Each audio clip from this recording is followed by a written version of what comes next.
बिस्मिल्लाहिर्रहमानिर्रहीम। आज का मेरा टॉपिक है type of restriction exams and applications. Types जो है इसकी 5 हैं। टाइप 1, टाइप 2, टाइप 3, टाइप 4 और fifth one artificial restriction exams. Type 1 में ये रिकॉग्निशन साइट्स जो होते हैं उससे काफ़ी फासले पे इसको कट करता है। टाइप 2 में ये उस दर रिकॉग्निशन साइट्स के दरमियान में यहाँ पे शॉर्ट स्पेसिफिक डिस्टेंस से करता है। टाइप 3 में ये शॉर्ट डिस्टेंस से जो होता है वहाँ से कट करता है। टाइप 4 में ये जहाँ पे स्पेसिफिक हमारा मॉडिफाइड डीएनए टारगेट होता है वहीं से ये जाके अटैच होता है और उसको कट करता है। आर्टिफिशियल रेस्ट्रिक्शन एग्जाम जो होता है ये हम खुद से इंजीनियरिंग डीएनए तरीके से जो होता है उसे तैयार करते हैं और वो फिर वहाँ पे बाइंड कर दिया जाता है।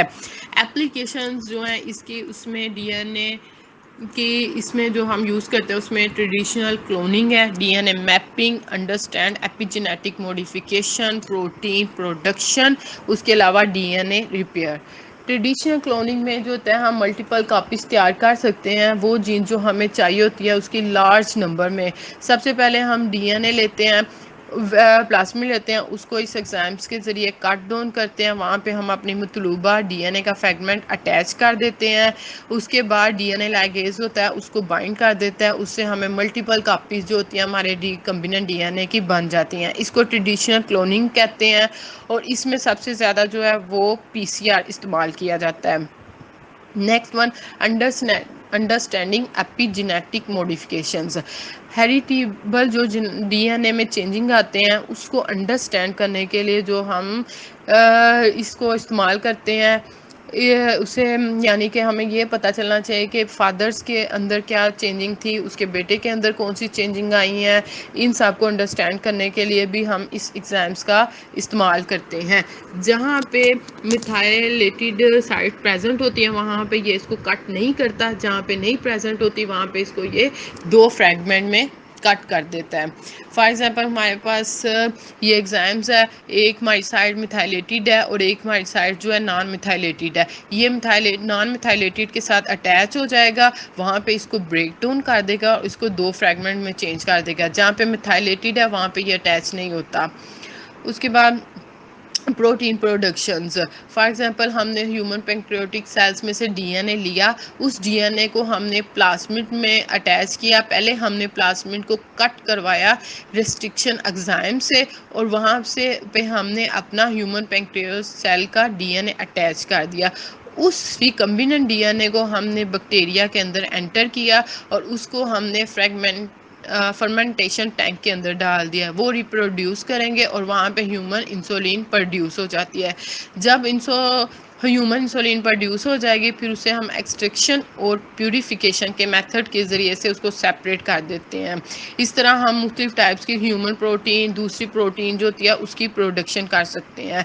डीएनए रिपेयर, फॉर एग्जांपल हमारा कोई डीएनए डैमेज है तो ये वहाँ पे जाके उसको कट डाउन कर देगा और फिर वहाँ पे दोबारा से यही जो होता है डीएनए के न्यू फ्रेगमेंट बना देता है और उससे फ्रेगमेंट बनने के बाद वो रिपेयर होकर ठीक हो जाता है। एक कॉली में 2 टाइप्स के एपी एंडोन्यूक्लियस प्रेजेंट होते हैं, एक एंडोन्यूक्लियस 4 टाइप और दूसरा एक्सोन्यूक्लियस 3rd टाइप, जबकि यूकैरियोट्स में सिर्फ 1 एपी एंडोन्यूक्लियस प्रेजेंट होता है। फॉर एग्जांपल हमारे पास डीएनए के 2 टाइप्स हैं, एक डैमेज डीएनए, एक नॉर्मल डीएनए।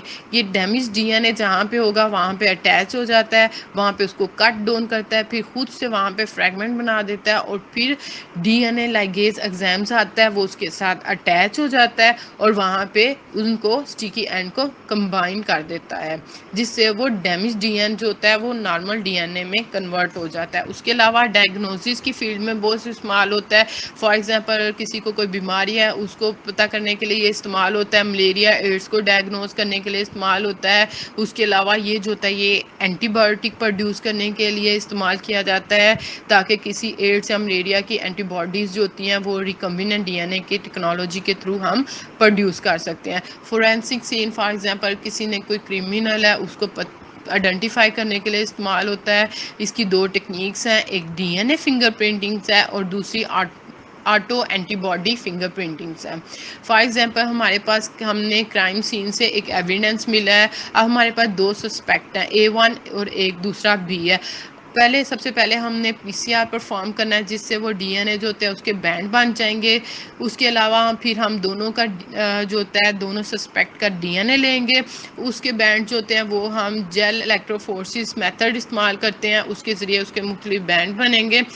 उन बैंड्स के थ्रू हमें पता चल जाता है कि इसमें किसने वो मर्डर किया और कौन जो है वो मासूम है। ठीक है, इसके ज़रिए हम यहाँ पे पता चल रहा है जो सस्पेक्ट बी है वो मर्डरर है। Next one, production of genomic library. Recombinant DNA technology में जो हम एंडोन्यूक्लियस एग्जाम का इस्तेमाल करते हैं, इससे हम जीनोमिक लाइब्रेरी भी प्रोड्यूस कर सकते हैं। जो जीनोमिक लाइब्रेरी होती है इसमें एक बैक्टीरिया का सेट होता है जिसके अंदर मुख्तलिफ स्मॉल फ्रेगमेंट होते हैं ऑफ ह्यूमन डीएनए के। ठीक है, फॉर एग्जांपल हमने डीएनए ह्यूमन का डीएनए लिया, उसको इस एग्जाम्स के जरिए उसको मुख्तलिफ फ्रेगमेंट में ब्रेक डाउन कर दिया। ब्रेक डाउन करने के बाद हमने उसको प्लाज्मिड के साथ कंबाइन कर दिया। उसके बाद वो बैक्टीरिया के अंदर हमने उनको ट्रांसफ़र कर दिया।